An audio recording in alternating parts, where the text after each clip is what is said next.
Bonjour à tous, alors aujourd'hui bienvenue dans une nouvelle vidéo de Green Concept où je vais vous expliquer ce qu'est le NFT, quels sont les avantages, les inconvénients du NFT en hydroponie, en aquaponie, comment le mettre en place d'un point de vue technique et qu'est-ce qu'on peut faire pousser dedans.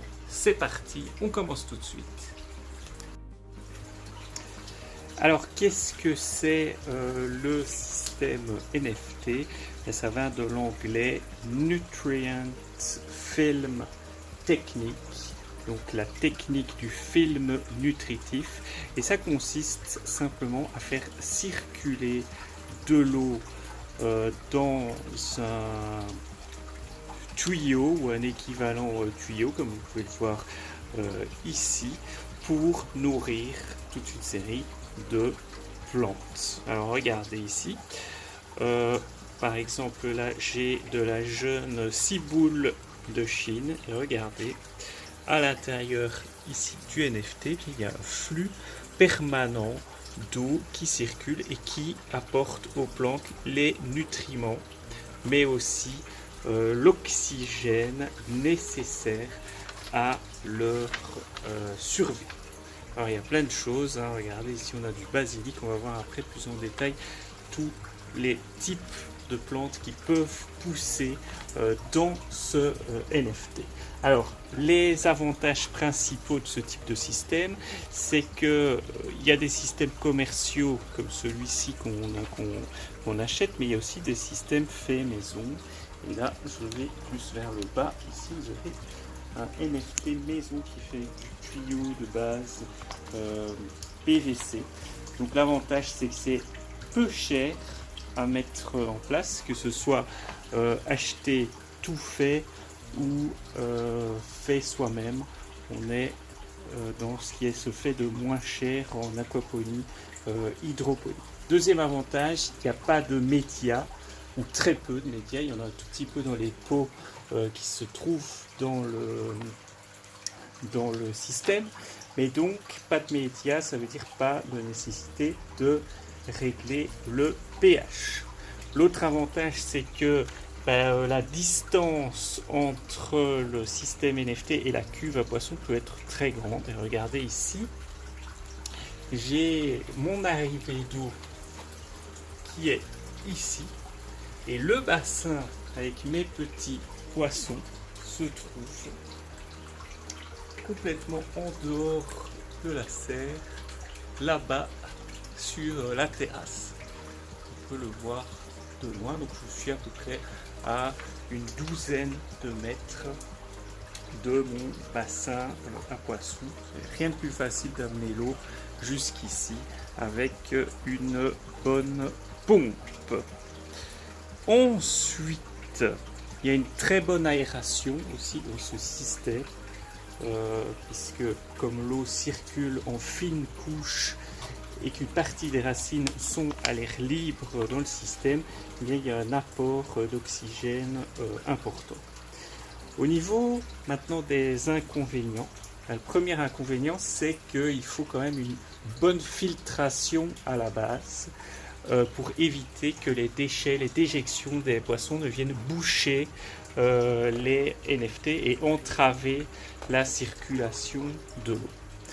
Deuxième problème et non des moindres, c'est quand vous avez une panne électrique ou une panne de pompe.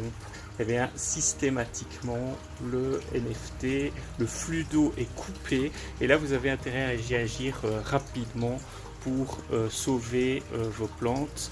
Surtout dans une journée comme aujourd'hui, il fait très chaud.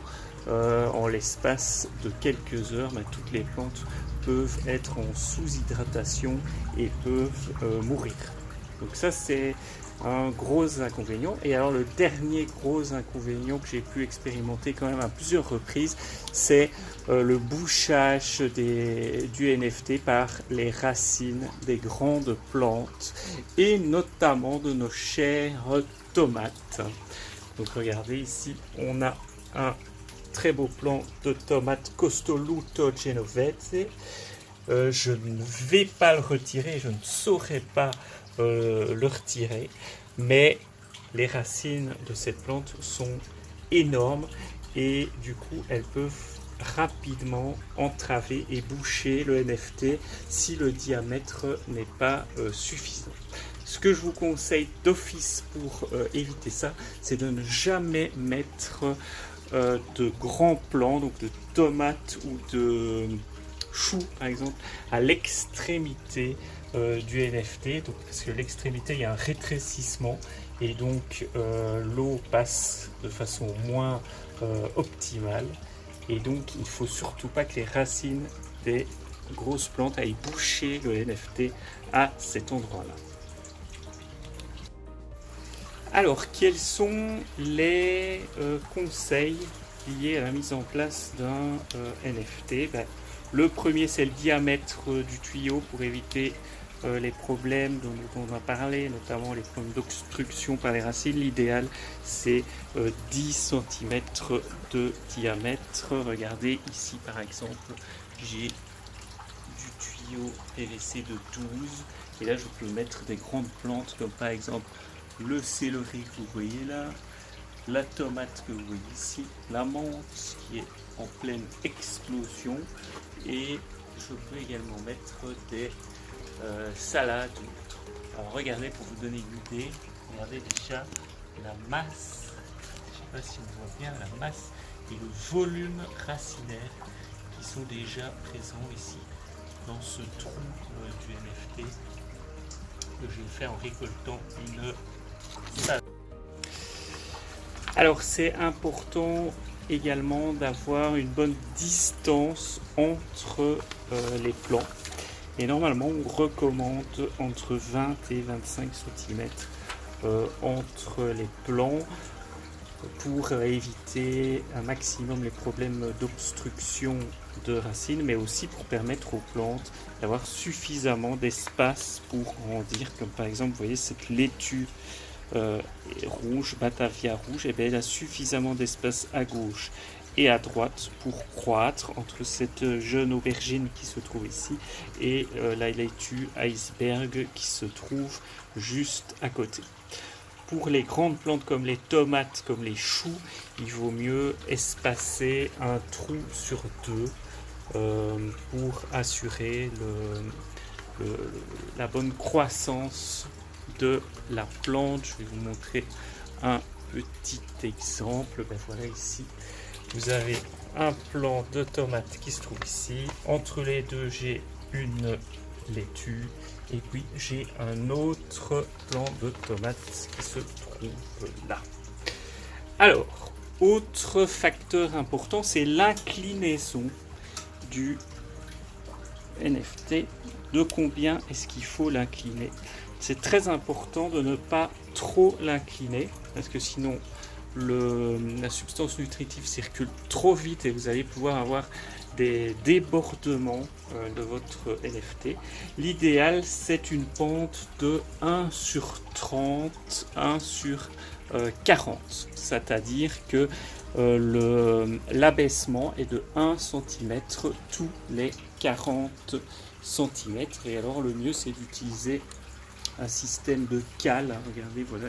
Ici, j'ai un système de cale et de planches superposées qui me permettent de régler la pente lors de la mise en place. Et enfin, le dernier paramètre important, c'est le débit. Alors, moi, je vous recommande d'office pour régler le débit d'avoir des vannes, comme celle-ci, c'est des vannes PVC 32 mm. Ça permet de contrôler le débit qui rentre dans le NFT et je vous recommande d'avoir 1 litre, entre 1 et 2 litres la minute.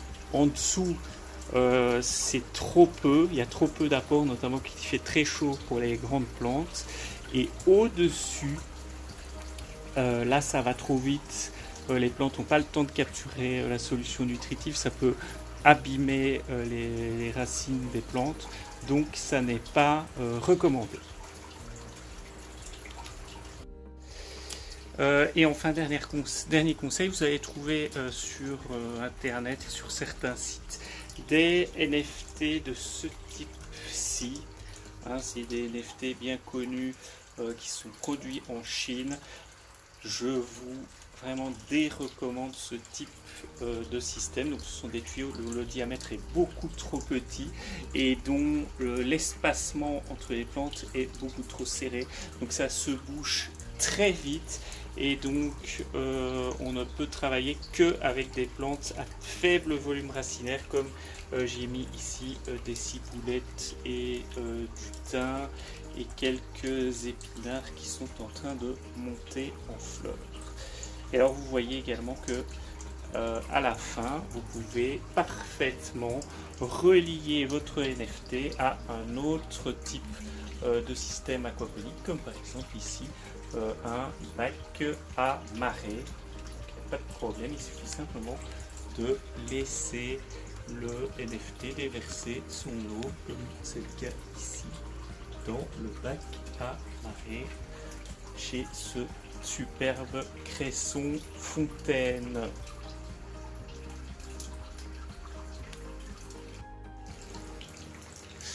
Voilà, j'espère que cette vidéo vous a plu, que vous en avez appris un peu plus sur les systèmes de type NFT. Je publierai prochainement certainement une vidéo sur les rafts, sur les tables à marée certainement aussi, et sur les différents légumes et la manière de les cultiver en aquaponie ou bioponie. En attendant, je viens de cueillir une fraise de mon NFT et je vais la déguster. Je vous dis à bientôt et merci de nous suivre.